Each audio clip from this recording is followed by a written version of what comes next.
Hello friends, आपका मेरी music की क्लास में स्वागत है। आज की क्लास में हम हारमोनियम पर एक सप्तक के 12 सुरों पर सरगम बजाना सीखेंगे। मैं आपको बताऊंगी कि सबसे आसान तरीका क्या है स्केल को चेंज करके सरगम बजाने का। देखिए, जैसे हम पहला स्वर सी लेकर चलते हैं। सी जो स्केल है वो वेस्टर्न स्केल का हमारे सा के बराबर है। हम सी को लेकर चलेंगे। सी के बाद फर्स्ट वाइड स्वर सी, जिसको आप अपने पहले काले के सुर से नी भी मान सकते हैं। हम सभी वाइड सुर लेकर चलेंगे। सी, सी के बाद डी, डी के बाद ई के साथ एफ, जी, ए और बी। ये हमारे 7 स्वर हैं, जिसे हम सारे गामा पा धा नी भी बोल सकते हैं, क्योंकि देखिए साउंड वही है। लेकिन ये वेस्टर्न कल्चर का स्केल है, जिसे वेस्टर्न लैंग्वेज में सी, डी, ई, एफ, जी, ए, बी और सी ऐसे काउंट किया जाता है। और अगर हम अपने हिंदुस्तानी संगीत की बात करें तो हम कैसे इसको यूज करते हैं? सा रे गा मा पा धा। ये हमने अपना स्केल बोला सा रे गा मा। हमारा शास्त्रीय संगीत का जो शब्द है सा रे गा मा पा धा नि सा, उन स्वरों को हमने बोला। लेकिन इन दोनों को सुनकर क्या आपको कुछ फर्क महसूस हुआ? नहीं हुआ होगा, क्योंकि सुर में फर्क नहीं होता। फर्क सिर्फ जो है वो रेंज में है, स्केल में है।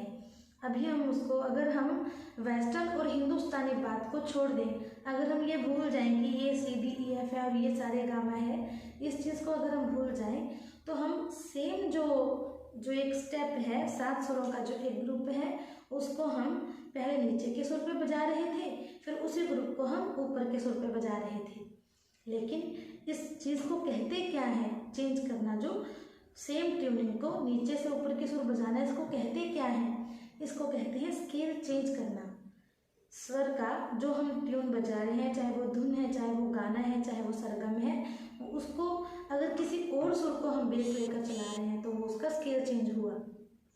मैं आपको सिंपल से सॉन्ग से ये चीज़ क्लियर करवाती हूँ। जैसे देखिए, हम नेशनल एंथम आप सभी जानते होंगे, ये सबसे इजी चीज़ है, हम इसी को लेकर चलते हैं। नेशनल एंथम है, अगर हम इस सुर से बजाएंगे, जिसको मैंने सी समझाया था, सी बोला था, वेस्टर्न स्केल का जो पहला सुर सी, उससे हम बजाएंगे तो देखिए, जन गण मन अधिनायक जय हे भारत भाग्य विधाता, ये मैंने बजाया। अब मुझे गाते गाते लग रहा है कि ये स्केल तो डाउन है, मेरे गले के अकॉर्डिंग सूट नहीं कर रहा, या फिर ये स्केल जो है मुझे बजाने में डिफ़िकल्टी हो रही है, तो मैं चेंज करना चाहती हूँ। इसी धुन को मैं कुछ और सुरों पर बजाना चाहती हूँ, तो मैं क्या करूँगी? मैं स्वरों को नहीं बदलूँगी, मैं ट्यूनिंग को नहीं बदलूँगी, बस उसे वैसा का वैसा ट्यूनिंग को जो है मैं एक टोन ऊपर बजाना स्टार्ट कर दूँगी। जैसे मैं इसको सा मानकर चल रही हूँ, तो मैं अगले सुर को सा लेकर चलूँगी। अब देखिए मैं इसे कैसे बजाती हूँ। जन गण मन अधिनायक जय हे, पहले हमने कैसे बजाया था? जन गण मन अधिनायक जय हे।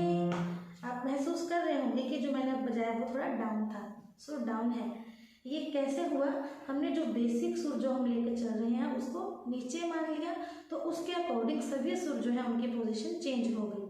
ऐसा नहीं हो सकता कि आप पहला सुर बदल लें और बाकी सारे सेम बजाएं, वो तो ट्यूनिंग गलत हो जाएगी, क्योंकि सुरों की एक फ्रिक्वेंसी होती है। सा के बाद रे इतना दूरी से गाया जाएगा, रे के बाद गा इतना दूरी से गाया जाएगा। अगर आप उस चीज़ को प्रॉपर नहीं गाते हैं तो वो जो स्वर है वो प्रॉपर नहीं सुनेंगे, आपको सुर बेसुरे होंगे। सा से रे के बीच जितनी दूरी है, अगर आप किसी और सुर को सा मानते हैं तो आपको रे उसी तरह से डिसाइड करना पड़ेगा कि जो दूरी सा और रे की है, जो आवाज़ का डिफरेंस, जो आंदोलन संख्या, जो श्रुतियाँ, ये संगीत के वर्ड्स हैं, जो श्रुतियाँ उनके बीच में हैं, उनको हम कवर करके ही रे तक पहुँचेंगे। या फिर अगर सी डी की बात करें, सी से डी पर अगर हम जा रहे हैं तो सा और रे का जो डिफरेंस है वही डिफरेंस सी और डी का है। अब देखिए, मैं आपको इजी वे से हर एक स्केल से इस सरगम को प्ले करना सिखाऊंगी कि हम जो सारे गामा पा धा नी है, किसी भी स्वर को अगर सा मान लें तो वो इजीली कैसे प्ले होगा। आपको बातें ध्यान रखने। ये बहुत इजी टिप्स हैं जो कि आप किसी भी स्केल से किसी भी चीज़ को बजाने में आपके काम आएंगी। आज मैं आपको सरगम का टिप्स दे रही हूँ, लेकिन नेक्स्ट क्लासेस में हम सॉन्ग का स्केल चेंज करना भी सीखेंगे, लेकिन उसमें आपको यही टिप्स काम आएंगी कि हम सुर को चेंज किस बेस पे करेंगे। तो इसे आप ध्यान से समझिए। देखिए, हम अगर सा इस सुर को मानते हैं, आप इसको देख सकते हैं, ये पहला काला सुर है। एक बार हम वेस्टर्न स्केल को भूल जाते हैं, सी डी ई एफ को अपने माइंड से स्किप करते हैं। हम हमारे इंडिया का जो कल्चर है सा रे गा मा, उसको लेकर चलते हैं। ये सा रे गा मा, इसमें आपने ध्यान दिया कि जो गा और मा है उन दोनों स्वरों के बीच में गैप नहीं है, साथ साथ है। और एक नी और सा जो हमारे आरोह के अंत में आए, नी और सा, इन दोनों के बीच में कोई डिफरेंस नहीं है। तो यही चीज़ को हम लेकर हर स्केल चेंज कर सकते हैं कि जहाँ पर भी गा है, गा के साथ वाला सुर जो है वो मा होगा, नी के साथ वाला सुर जो है वो सा होगा, लेकिन बाकी सब स्वरों से नेक्स्ट स्वर पे जाने के लिए हम एक एक जो बटन है वो स्किप करेंगे। जैसे आप देखिए, सा के बाद अब हम रे पर जब गए तो हमने कोमल रे के लिए एक स्वर छोड़ा, क्योंकि वो कोमल रे की जगह है। सा रे से जब हम गा पर गए तो हमने कोमल गा के लिए एक स्वर छोड़ा। ये जो स्वर में स्वर जो कोमल स्वरों के नाम ले रही हूँ, मेरी लास्ट वीडियोस में आपको टॉपिक मिलेगा स्वर किसे कहते हैं, स्वर क्या है, तो उस टॉपिक से आपको ये क्लियर होगा जो मैं कोमल स्वरों का बात बोल रही हूँ। लेकिन इजी वे से अगर आप समझना चाहते हैं तो देखिए, सा और रे के बीच में जो एक बटन जो हमने छोड़ा है, उस सुर का नाम है, उसे कोमल रे कहते हैं। अगर हम उसको नहीं छोड़ते हैं तो रे की प्रॉपर साउंड नहीं आएगी। ये सा से रे है, ये सा से कोमल रे है, तो इनका डिफरेंस समझकर हम चलेंगे। जब हम सा से रे के तक गए तो एक सुर छोड़ा कोमल रे के लिए, रे से गा पर गए तो एक सुर छोड़ा कोमल गा के लिए, लेकिन जब हम गा से मा पर जाते हैं तो हम कोई सुर नहीं छोड़ते। गा और मा जो है वो साथ साथ प्ले होते हैं। और मा से जब हम पा पर गए तो हमने तीव्र मा के लिए एक स्वर छोड़ा। पा से जब हम धा के लिए गए तो कोमल धा के लिए एक स्वर छोड़ा। धा से जब नी पर गए कोमल नी छोड़ा, लेकिन नी और सा जो है वो साथ साथ हैं दोनों, उनके बीच में कोई सुर नहीं है। तो ये रूल अगर आप माइंड में सेट करेंगे कि गा और मा इकट्ठे होंगे, नी और सा इकट्ठे होंगे, बाकी जब जब हमें एक स्वर से आगे बढ़ना है तो एक एक स्वर बीच में छोड़ते जाना है, तो आप किसी भी स्केल से सरगम को इजीली बजा पाएंगे। अब जैसे मान लीजिए हम पहले काले को सा लेकर चल रहे थे, अब हम दूसरे को सा मानते हैं, उसी रूल को अब हम इस पर अप्लाई करेंगे। देखिए हम इसे कैसे सरगम बजाएंगे। जब हमने सा बजाया, सा के बाद एक स्विच छोड़ेंगे, चाहे वो ब्लैक है चाहे वो वाइट है, लेकिन उसे छोड़ना है, कोमल रे के लिए छोड़ना है।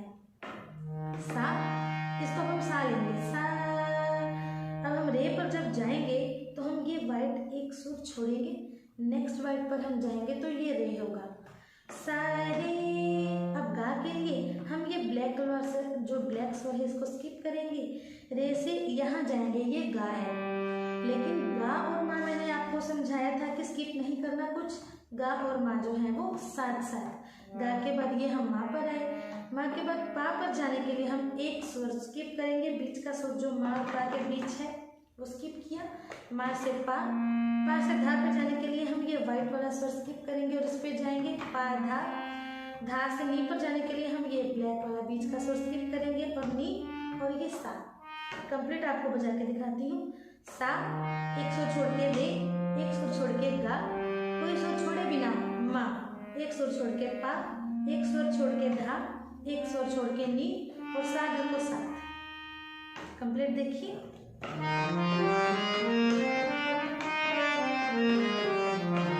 ये हमने किसी और सुर को बेसिक सुर सा मान के स्केल चेंज करके उन्हीं 7 स्वरों को बजाया। हम एक और एग्जांपल देख लेते हैं। सी का हम वेस्टर्न म्यूजिक को नहीं छेड़ेंगे, हम इस स्वर पे आ जाते हैं।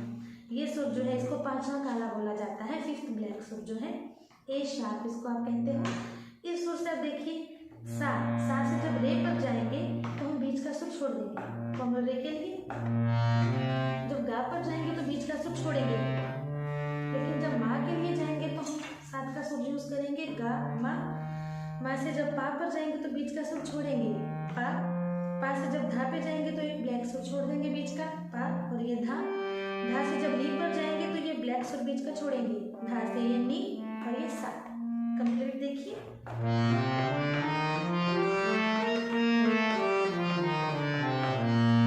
किसी भी सुर से बजाइए। इसको सा मान लीजिए। एक एग्जांपल और देखिए, इसको सा मानेंगे तो छोड़ के एक एक सुर छोड़कर हम सब बजाएंगे, लेकिन गा और मैं इकट्ठे रहेंगे। तो इस टिप्स के साथ, इन रूल्स के साथ आप किसी भी स्केल से जो है अपने अलंकार बजा सकते हैं। 10 के 10 ठाट बजा सकते हैं, क्योंकि वो तो 7 स्वरों पर ही डिपेंड करते हैं ना। लेकिन रही स्वरों को छोड़कर सॉन्ग्स की बात, सॉन्ग्स का भी स्केल चेंज हम लोग कर सकते हैं, लेकिन वो हम नेक्स्ट वीडियोज़ में सीखेंगे कि हम सॉन्ग को एक स्केल से दूसरे स्केल पे कैसे बजाएंगे।